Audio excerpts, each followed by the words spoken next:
Kesi mbili za jinai zinazomkabili mwenyekiti wa Chadema Tundu Antipas Lissu, ikiwemo ya uhaini, zinatarajiwa kuunguruma hii leo katika mahakama ya hakimu mkazi Kisutu jijini Dar es Salaam.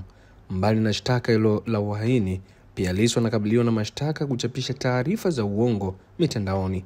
Kwa mara ya kwanza Lissu alifikishwa mahakamani hapo Aprili 10 ya mwaka huu, ambapo alisomewa kesi hizo kwa mahakimu wawili tofauti. Hata hivyo, Lissu hakufikishwa tena mahakamani. Badala yake kesi zake ziliendeshwa kwa njia ya mahakama mtandao, ambapo Lissu aligoma kushiriki kesi zake kwa njia hiyo akiwa rumande katika gereza la Ukonga. Hata hivyo, mara ya mwisho iliamuriwa mahakamani hapo ya kwamba Lissu afikishwe tena mahakamani. Ikiwa leo ni Mei 19 mwaka huu 2025, anatarajiwa kufikishwa kutokana na amri hiyo ya mahakama, huku pia ikiruhusiwa watu kufuatilia mwenendo wa kesi hiyo kwa njia ya amani. Kesi ya kuchapisha taarifa za uongo kwenye mtandao wa YouTube itatajwa kwa ajili ya serikali kumsomea hoja za awali, yani PH, ili kesi hiyo iweze kuendelea na usikilizwaji wa mashahidi, huku kesi ya uhaini pia itaitishwa kwa ajili ya kutajwa. Mimi nitumeka Ndaba na hizi ni ripoti kutokea mahakama ya hakimu mkazi Kisutu leo Mei 19 ya mwaka 2025.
Yeah.